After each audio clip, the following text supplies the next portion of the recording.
Hello, আসসালামু আলাইকুম। আপনারা দেখছেন ইউর হেল্প অনলাইন। চলে আসলাম অনেকদিন পর ভিডিওতে। আজকে আমার যে অভিজ্ঞতার কথা আপনাদের সাথে শেয়ার করব সেটা হচ্ছে ড্রাইভিং লাইসেন্স ব্যাপার, মানে বাংলাদেশের ড্রাইভিং লাইসেন্স কীভাবে করব সেই ব্যাপারে আজকে আলোচনা করব পুরো ভিডিওতে।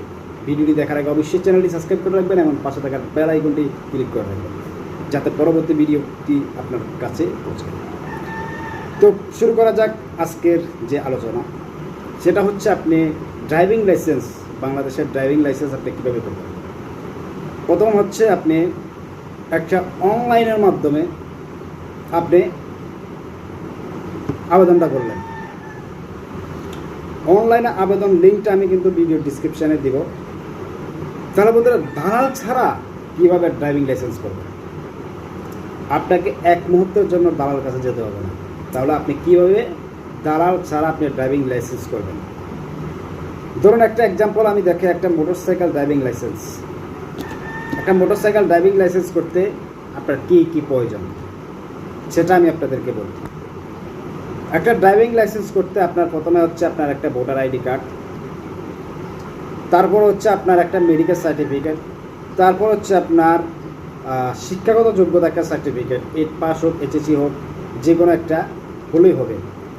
নিম্নস্ত আপনার 8 পাস সার্টিফিকেট লাগবে। তারপর হচ্ছে আপনার একটা বিদ্যুৎ বিল কপি।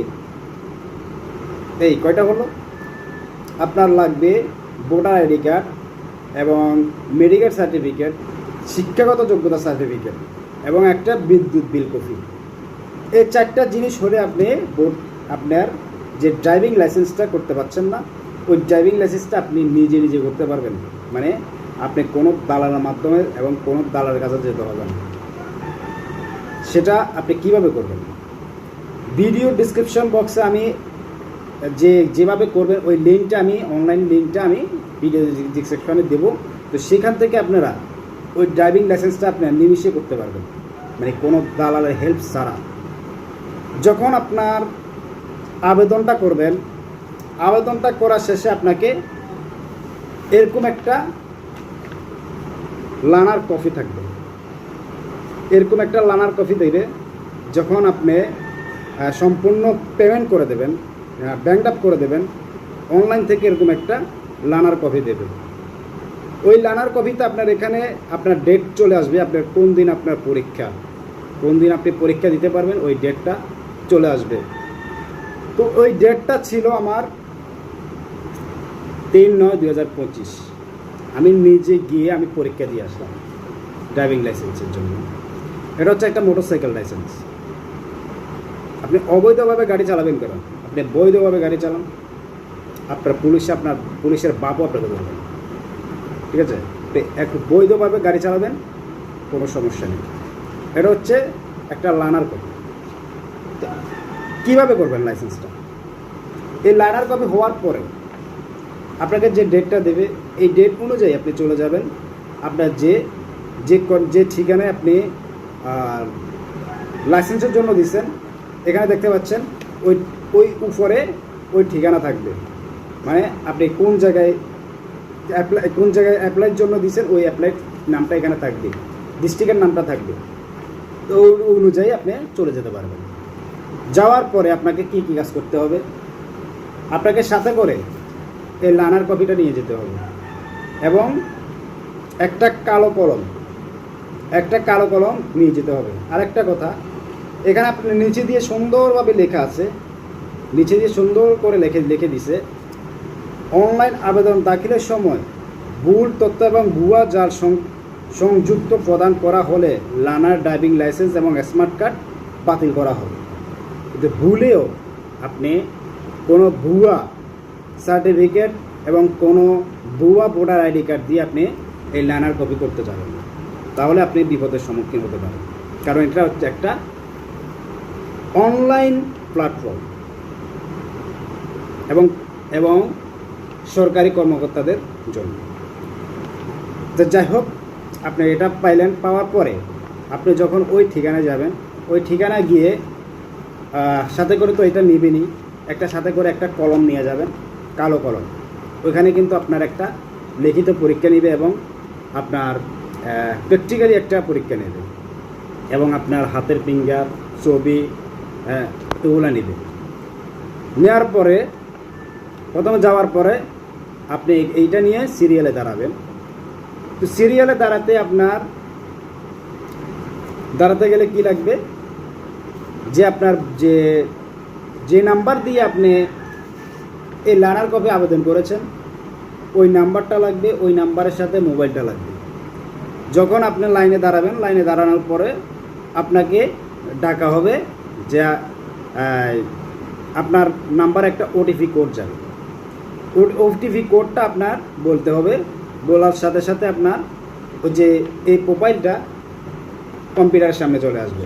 তখন আপনার হাতের ফিঙ্গার, 2 হাতের 8 আঙ্গুলের ফিঙ্গার এবং 2 হাতের বৃদ্ধ আঙ্গুলের ফিঙ্গার, তারপর আপনার ছবি, তারপর সিগনেচার সম্পূর্ণ করা শেষে আপনাকে পাঠাবে ট্রেনিংয়ে, মানে প্র্যাকটিক্যাল পরীক্ষা। প্র্যাকটিক্যাল পরীক্ষা হচ্ছে আপনি গাড়ি চালাতে হবে, গাড়ি চালিয়ে দেখাতে হবে আপনি যে জন্য লাইসেন্স বানাতে যাচ্ছেন সেই গাড়ি কোনটা, হেভি গাড়ি নাকি মোটরসাইকেল বা কার, যে কোনো একটা আপনাকে দেবে। আপনার এখানে যেটা উল্লেখ থাকবে সেটা আপনাকে চালাতে দেবে।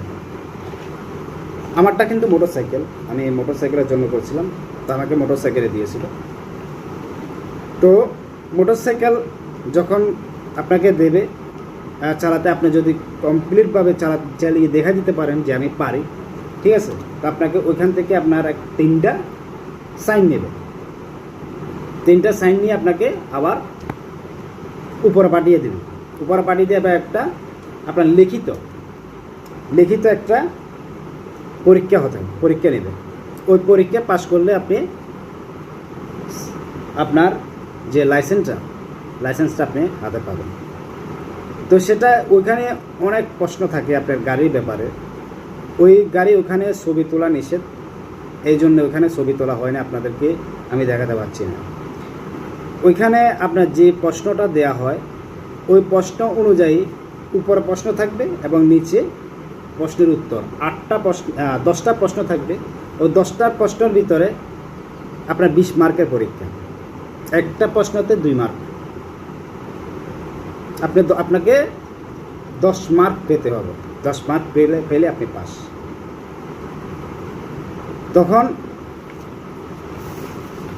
তখন আপনার ওইখানে একটা রোল নাম্বার থাকে। আপনার যে লার্নার কপি, ওই লার্নার কপিতে একটা রোল নাম্বার থাকে।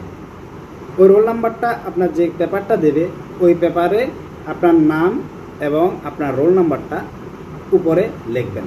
লেখার সাথে আপনি পরীক্ষা শুরু করবেন। পরীক্ষার টাইম হচ্ছে 20 মিনিট। 20 মিনিটেতে আপনাকে প্রশ্ন 10টা শেষ করতে হবে। ওইখানে পুলিশ থাকবে, আইনজীবী কর্মকর্তারা থাকবে। ওইখানে আপনাদের থেকে ওরা পরীক্ষা নেবে। কিন্তু কারোর সাথে কেউ কথা বলতে দেবে না, কারোর সাথে কেউ দেখে লিখতে পারবে না। আপনি যেটা জানেন এবং আপনার যে অভিজ্ঞতা আছে সে অভিজ্ঞতা নিয়ে আপনি লিখতে পারবেন। আপনি যদি দালার মাধ্যমে যান ওই পরীক্ষাটা আপনাকে দিতে হবে। তাহলে আপনি দালার মাধ্যমে যাবেন কেন? পরীক্ষায় যদি দিতে হয় তাহলে আপনার দালার মাধ্যমে যাওয়ার কোনো দরকারই নেই। আপনি নিজে গিয়ে অ্যাপ্লাই করে এবং আপনার যে পরীক্ষাটা ওই পরীক্ষাটা আপনি নিজে দেবেন। তো আশা করি এ পর্যন্তই। সবাই ভালো থাকবেন, সুস্থ থাকবেন। পরবর্তী ভিডিওর জন্য সবাই চ্যানেলটি সাবস্ক্রাইব করে রাখবেন এবং পাশে থাকবেন। ওকে, সবাইকে আসসালামু আলাইকুম, ধন্যবাদ।